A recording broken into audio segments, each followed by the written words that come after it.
Kesempatan datang kalau kita udah siap. Oke.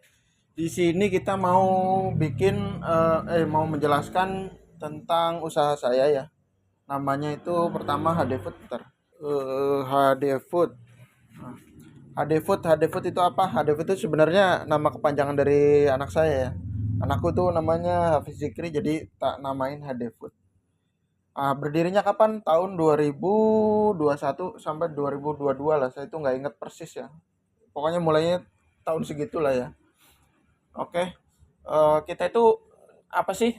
Kita itu usaha yang bergerak di bidang retail, daerah perumahan, di dekat-dekat perumahan. Oke. Kemudian yang kedua, target market kita itu eh, ibu-ibu, ibu-ibu di perumahan yang umurnya sekitar 20-an lah, 20 sampai 35 tahun lah. Jadi generasi milenial. Jadi yang barusan punya anak satu, punya anak dua, mereka target market saya. Oke, yang ketiga, main produk saya, produk jualan yang kita sediakan itu pertama itu yang utama itu ayam. Jadi berbagai macam produk olahan ayam. Jadi biasanya kan teman-teman semua kan lihat kalau di pasar itu kan ada ayam yang dijejer-jejerin tuh. Nah, itu kan cuma ayam utuh doang. Nah, kalau kita enggak, kalau kita ada macam-macam produknya. Mungkin kalau di kota besar banyak, cuma kalau di tempat saya ini jarang yang jual begitu. Jadi ada filet dada, filet paha, ada kulit, ada kerongkongan itu. Dan itu biasanya kalau misalkan mau produk yang kayak gitu, itu harus ke pasar dan pasarnya juga harus pasar besar ya. Kayak semacam semi induk kayak gitu.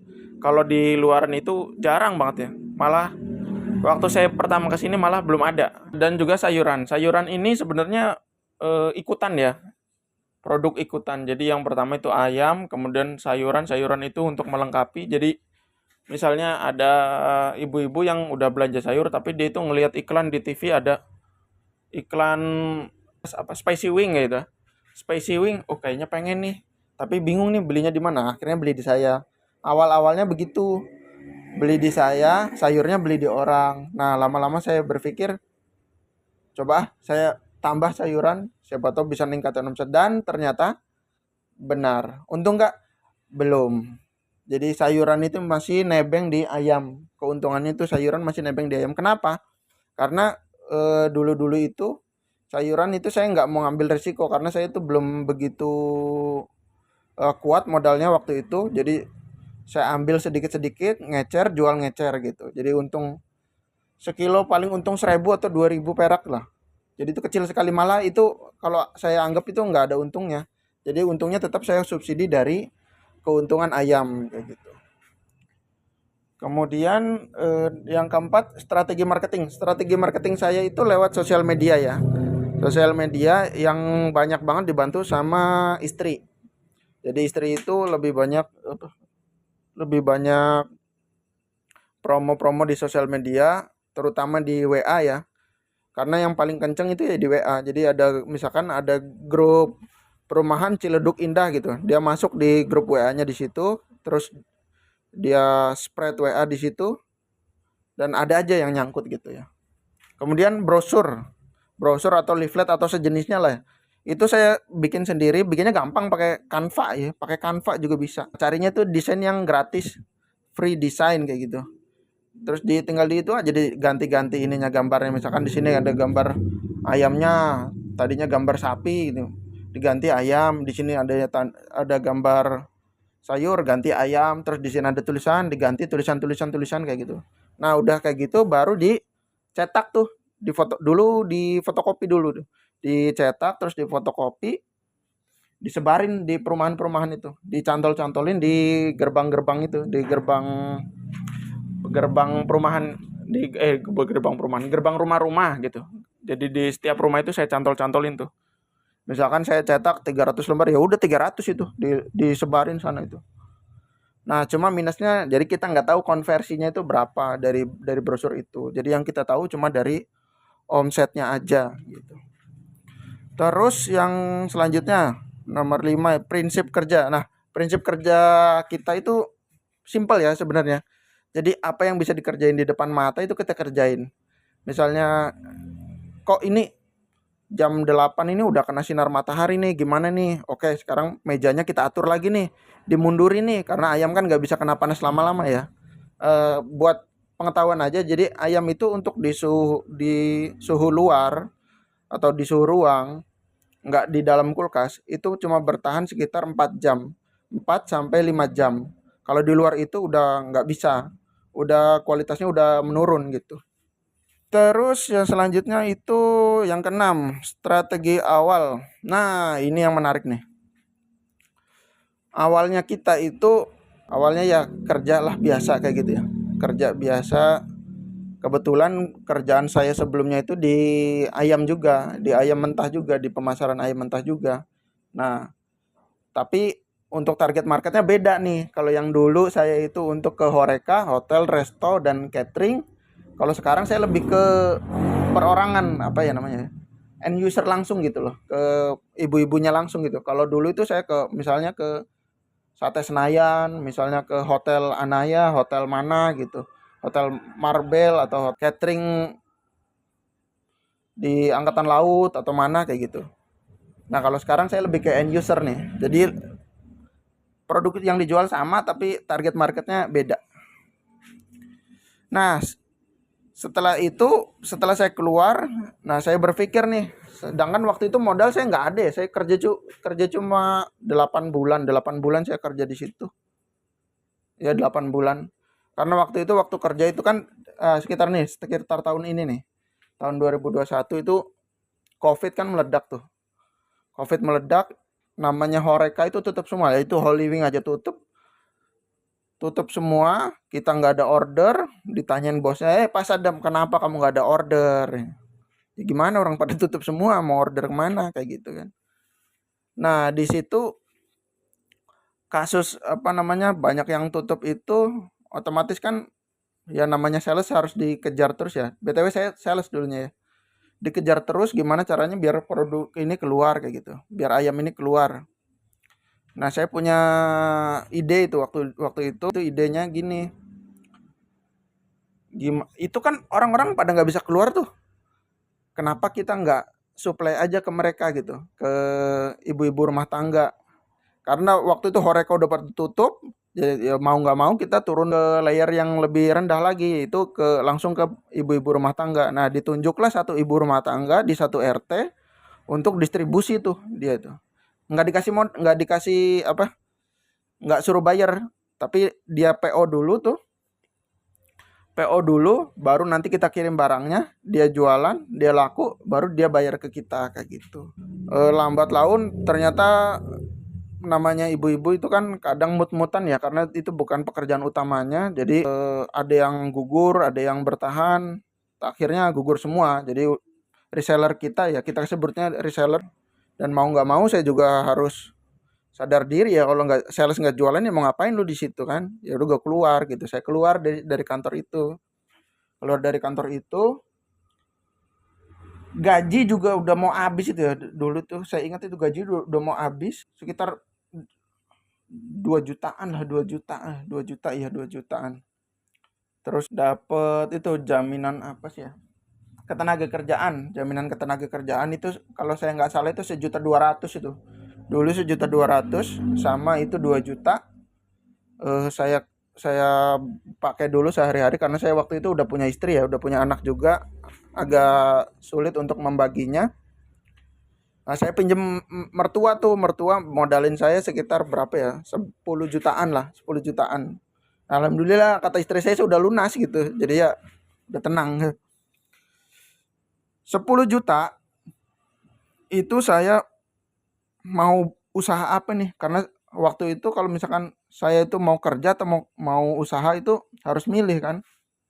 Cuma kayaknya saya mau usaha aja deh. Soalnya kalau kerja itu saya pengalaman kerja itu nggak ada yang setahun acan. Jadi 7 bulan keluar, 9 bulan keluar, 10 bulan keluar, dan yang terakhir ini 8 bulanan sekitaran itu keluar gitu. Oh, nggak cocok nih saya kerja di kantor, kerja di orang nih, mungkin saya cocoknya untuk usaha sendiri. Nah, dari situ saya mulai berpikir untuk usaha. setelah saya online terus, dulunya kan online, jualan online, barulah muncul ide ini HD Food ini. Nah, pindah ke sini, saya itu harus memutuskan bahwa mau di apa ini kalau di usaha ini. Mau saya ngemper atau mau saya sewa kios. Mungkin kalau sewa kios itu saya lebih prestisnya naik. Tapi yang jadi kendala itu modalnya yang terbatas. Misalnya saya waktu itu pegang 10 juta. Kios itu kalau misalkan 10 juta itu dapatnya yang jelek. 10 juta itu dapatnya yang jelek.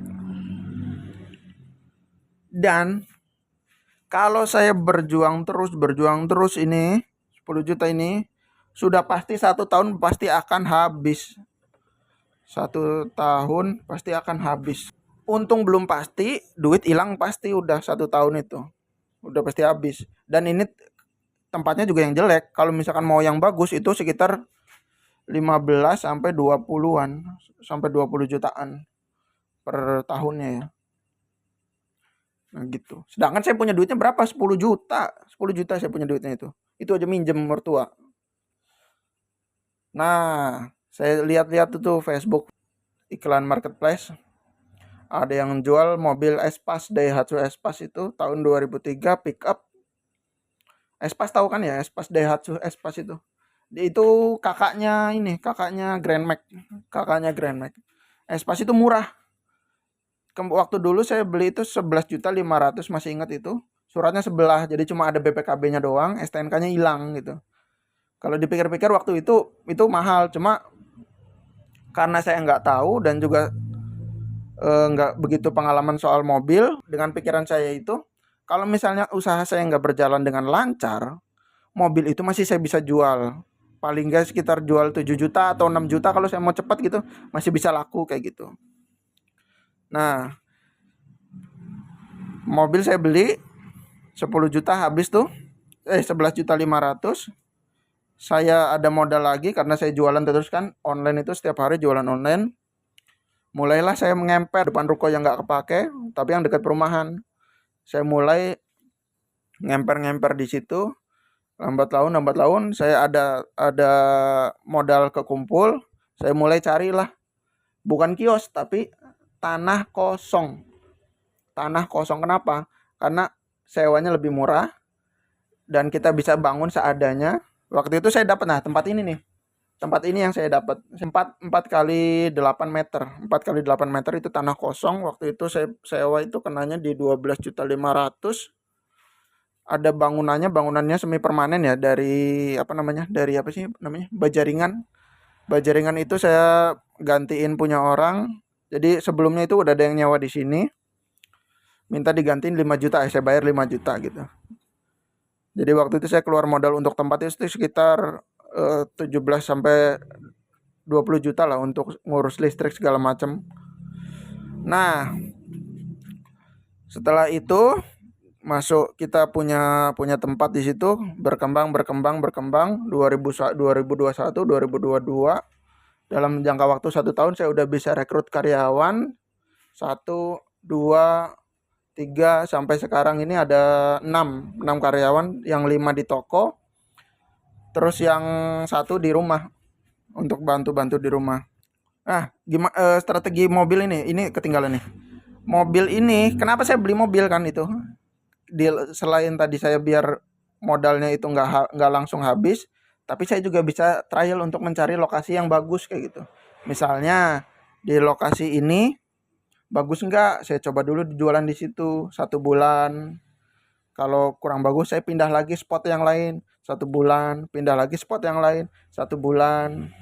Nah, misal kalau ada yang paling tinggi mana nih?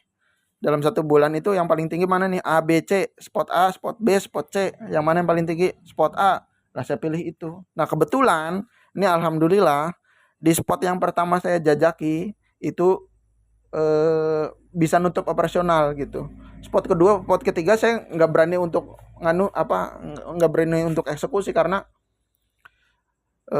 mungkin pemikirannya beda ya antara belum punya anak sama yang udah punya anak, udah punya tanggungan, itu pemikirannya beda ya. Jadi sebisa mungkin resiko itu sangat amat dipertimbangkan supaya sekecil mungkin gitu. Jadi trial 1 bulan trial jadi sewa kios dan sampai sekarang ini. Keenam, terus bisnis ada kendala nggak? Ada lah, pasti banyak kendala. Tapi kendala-kendala teknis itu nggak saya masukin ya. Mungkin nanti ada di Q&A, boleh ditanyain. Kendala untuk pertama itu scale up ya. Pasti kita kan bisnis itu kan pengennya maju, pengen besar, pengen berkembang, pengen bermanfaat buat banyak orang. Banyak juga yang bisa kita kasih kerjaan supaya jadi manfaat lah ke orang banyak kayak gitu. Scale up. Nah, problem utamanya ya lagi-lagi di skill saya merasa belum sanggup untuk scale up bisnis lebih advance. Makanya saya ikut grup ini loh, ikut Ko Andrew ini kayak gimana nih sama teman-temannya. Manajemen skill untuk kelola karyawan. Misalnya saya itu karyawan itu 5 itu kerjaannya sama semua, itu nggak ada yang dibedain. Ini kepala toko, ini anak buah, ini logistik, ini marketing, itu nggak ada. Jadi semuanya sama gitu. Jadi agak kurang di situ. Kemudian cash flow yang utama ya di dalam bisnis. Kalau misalkan kita nggak bisa kelola cash flow ya bubar udah. Dan sementara ini saya itu sebatas kalau misalnya ada keuntungan saya tabung, ada kesempatan untuk misalnya harga ayam kan, namanya ayam itu fluktuatif ya. Jadi kalau misalnya ada ayam harganya lagi murah nih, saya borong, saya stok gitu. Tapi lama kelamaan uang saya berlebih, tapi tempat penyimpanannya keburu penuh. Jadi di situ makanya saya agak salahnya di sini nih. Saya udah mulai masuk ke beli kripto kayak gitu kan, sebenarnya nggak patut itu. Makanya saya di sini nih investasi itu nomor 80 kalau bisa itu. Malah nanti aja deh, pokoknya nggak usah dipikirin lah investasi gitu. Kan makanya saya mau minta pendapat teman-teman cara ngatur cash flow-nya gimana, untuk ngatur cash flow-nya, untuk manajemen skill saya supaya saya bisa lebih berkembang lagi, bisa mengembangkan bisnis lagi gitu. Dan yang selanjutnya itu kendalanya saya nggak tahu apa yang saya nggak tahu gitu. Jadi misalnya dulu ada problem kita bisa atasi. Kalau sekarang ini ada problem saya nggak bisa atasi gitu. Apa yang kurang ya? Nggak tahu apa yang kurang gitu kan. Kayak gitu. Nah, ini untuk skenario orang-orang yang mau jadi reseller untuk metode pengembangan bisnis saya ya.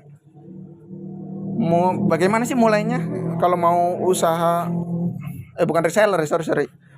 Ini untuk sharing aja ya, untuk sharing bagaimana memulai usaha seperti saya. Mungkin di sini ada teman-teman yang masih muda, yang masih sekolah, yang mau mulai usaha, mungkin bisa dipertimbangkan gitu ya. Mungkin di luar sana banyak usaha-usaha yang bagus, tapi alangkah baiknya kalau saya mengutarakan mulainya gimana. Nah, ada skenario satu itu yang pakai modal.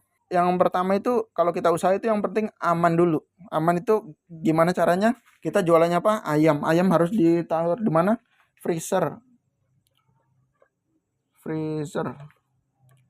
ini cari aja yang bekas aja. Misalkan untuk 200 liter itu sekitar 1,5 juta.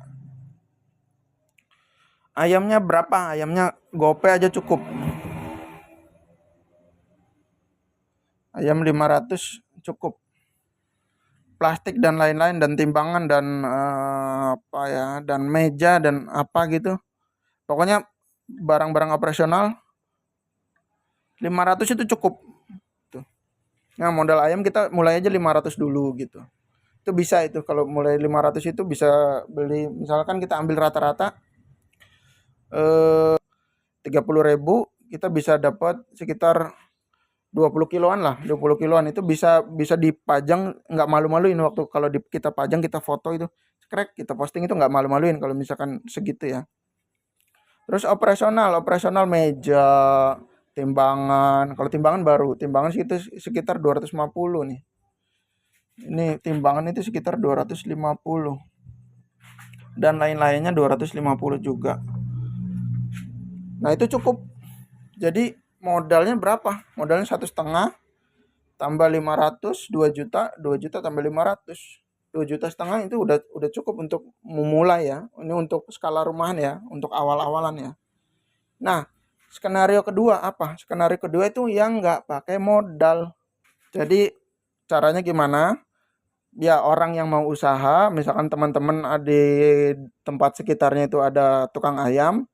Misalkan tuh Mas Aris tuh di daerah Jogja tuh. Teman-teman ada yang domisilinya di Jogja, bisa ngomong ke Mas Aris, Mas Aris, saya mau usaha ayam nih, tapi saya nggak punya modal, bisa nggak saya ngambil dulu gitu. Ini rumah saya di sini, kalau misalkan mau jaminan saya ini ada KTP atau apa gitu. Pokoknya kita bangun kepercayaan ke yang nyuplai gitu. Saya kira kalau udah pedagang ya, udah pedagang itu kalau ada reseller itu senang banget ya, orang dibantuin jualannya kan. Kayak gitu. Kalau laku dibayar gitu. Sistemnya gimana? PO seperti tadi itu. Posting-posting di grup WA. Nanti kalau misalkan udah lama-lama ya bisa seperti saya ini kayak gitu. Reseller ini yang tanpa modal. Datang, ngobrol, apa aja yang mau dipesan, laku, bayar, dapat margin, kumpulin, puterin lagi, beli timbangan yang proper, beli plastik yang lebih bagus kemasannya. Kalau perlu iklan di media sosial itu ads. Kalau saya belum pernah pakai ads, masih organik banget. Oke, itu. Terus yang ke-9 ini di luar penjelasan proyeksi bisnisnya. Nah, di sini kalau kita lihat, saya mulai bisnis kan di tahun 2021 dan pembukuan saya baru mulai di 2022. Karena waktu itu waktu 1 tahun pertama itu yang penting saya bisa makan dulu, anak istri saya bisa makan, bisa dapat tempat tidur yang layak, tempat berteduh kayak gitu kan. Nah, 2022 saya udah bisa bikin pembukuan. Jadi uang keluar, uang masuk itu saya udah bisa bikin. Nah, di tahun 2022 di bulan, jadi ini saya ambil di bulan Septemberan. Sekitar itulah, kuartal 3 lah. Trimester 3 ya. Septemberan. Jadi untuk tahun 2022 omset saya per bulan itu sekitar 60 sampai 70 juta. Anggaplah untuk margin ayam ini kita ambil minim-minimnya itu 20%. 20%. Di sini saya bisa dapat sekitar 3 jutaan sebulan. Dan itu saya putar lagi karena kan yang nggak laku saya makan sendiri otomatis kan. Ayam itu kan nggak bisa, misalkan sekarang pajang nih, terus besok dijual itu udah beda, udah nggak bagus lagi. Makanya muternya harus cepet. Gimana caranya biar muternya harus cepet? Barang habis beli lagi gitu. Oke. Kemudian 2023 naik omsetnya sekitar 100 sampai 110 juta di bulan yang sama. 2024 sekarang ini udah masuk ke 140 sampai 150 juta. Nah, untuk proyeksi tahun 2025 itu harapan saya sekitar di 200 juta. Alasannya apa? Karena pertumbuhan saya itu rata-rata per tahun itu 20 sampai 30% dengan usaha saya ya usaha peningkatan omset ini ada di nomor 5. Usaha cuma satu doang, usaha yang biar omsetnya meningkat itu kerjain apa yang di depan mata misalkan kayak gitu. Bu, ini tolong dong disediain cucian tangan dong, di sini jorok kita pakai tangan nih ngambil ayamnya, kita sediain. Itu juga termasuk. Bu, tolong dong disediain paha utuh, itu jarang tuh yang jual paha utuh. Paha utuh dong disediain, kita sediain, naik lagi. Kayak gitu. Bu, tolong dong ngirim ke sini bisa nggak, tapi cuma sekilo bisa nggak dikirim gitu, bisa gitu, kita kirim kayak gitu. Oke gitu. 2025 kita harapannya di 200 juta ya, mudah-mudahan lebih. Harusnya sih bisa sih, harusnya sih ya. Makanya kalau saya belajar di BBKA ini ya harapannya teman-teman bantu saya untuk kasih insight-insight biar kita bisa maju bareng, saya bisa ningkatin bisnis saya. Banyak orang yang terbantu juga, oke. Kemudian caranya ini, rencananya selain cara yang nomor 5 ini, kita mau tempat yang lebih gede. Itu kalau dapat ya, soalnya di sini susah. Tempat yang lebih besar dan promonya kita lebih kreatif lagi. Kemudian sponsor. Nah, sponsor ini menarik. Setiap hari-hari besar itu kadang kan pengusaha itu kan dimintain duit itu ya. Kalau misalkan Agustusan ini, Pak, tolong Pak, ini ada acara Agustusan, kasihlah seadanya kayak gitu. Biasanya pengusaha itu pada malas kan. Tapi kalau saya enggak nih, nanti tahun depan ya. Kalau tahun ini saya belum nyadar nih. Tahun depan kalau misalkan ada hari-hari besar gitu, saya mau sponsorin dia. Dia butuh apa? Aqua 10 dus, saya kasih Aqua 10 dus. Dia butuh apa? Bendera gitu. Bendera saya beliin bendera. Ini bendera nih kayak gitu. Tapi syaratnya saya mau pasang apa sih namanya tuh? Bendera yang spanduk itu yang kayak buat kampanye motor itu tuh. Kayak gitu tuh. Nah, ditulis tuh di situ, HD Food ayam potong, HD Food sayur ayam potong kayak gitu. Nah, di situ saya mau coba di situ karena saya lihat di usaha sejenis di tempat lain itu majunya luar biasa sekali gitu. Kemudian yang keempat, cara untuk mendukung proyeksi saya di tahun 2025 yaitu coba masuk penetrasi ke UKM gitu. Kalau sementara ini kan UMKM saya masuknya tuh. Jadi yang bangsanya dia bikin sosis Solo yang cuma dijual di snack-snack di perumahan-perumahan itu, yang dia cuma beli sekilo gitu, beli setengah kilo filet dada, nanti disuir dimasukin ke dalam apa namanya kulit lumpia, terus digoreng, itu yang dijual kayak gitu. Itu kan masih sedikit ya. Nah, ini untuk di tahun 2025 saya harapannya masuk ke UKM. UKM itu kalau menurut pandangan saya seperti restoran, seperti catering kayak gitu. Itu yang mau saya masukin gitu. Dan hotel-hotel yang nggak bintang 5 ya, tapi yang kecil-kecil, hotel-hotel kecil itu saya udah mulai rencananya mau saya masukin juga. Kenapa saya baru mau masuk sekarang? Karena dulu pengalaman saya untuk UKM yang gede-gede itu kebanyakan tempo. Jadi saya modalnya belum kuat, kalau di tempo bubar saya, nggak bisa gitu. Kecuali kalau ada yang modalin nggak apa-apa, proyeksinya jelas modalin nggak apa-apa. Tapi kalau misalkan modal saya terbatas sekarang ini, saya juga mengutamakan modal sendiri, nggak ngandelin modal dari yang lainnya. Saya lebih ke sedikit nggak apa-apa, yang penting itu lancar, cash flow-nya itu lancar gitu. Itu 9, 10. Kayaknya ini juga udah lama videonya. Jadi untuk cara memilih lokasinya mungkin di next video. Mungkin kalau teman-teman ada pertanyaan, yang like dan yang nggak like juga boleh bertanya. Mau apapun itu nanti saya jembrengin juga, saya kupas lebih detail, karena kalau saya susun sendiri seperti ini nih ngalor ngidul gitu. Kalau misalkan ada Q&A, apa yang ditanya saya bisa langsung jawab kayak gitu. Nanti jawabnya juga pakai video biar lebih jelas. BTW saya juga lagi di toko. Jadi kalau misalkan nanti teman-teman ada pertanyaan, saya bisa langsung eksekusi di toko nih. Bang, Mas Adam, motong ayam gimana sih caranya? Oh gini, Bang, ayam yang bagus itu kayak gimana sih ciri-cirinya? Nah kayak gini. Nah kayak gitu. Mungkin itu aja. Terima kasih tanggapannya. Saya tanya tadi itu ada yang berminat dengan usaha saya, mungkin saya bisa sharing, dan ternyata di luar dugaan saya cuma minta 15 like, tapi udah 24 apa 2026 itu yang like itu ya. Jadi ya saya terima kasih untuk yang like, dan juga untuk Kak Andrew yang udah memfasilitasi saya untuk masuk di grup ini untuk belajar bareng. Terima kasih semuanya. Dadah.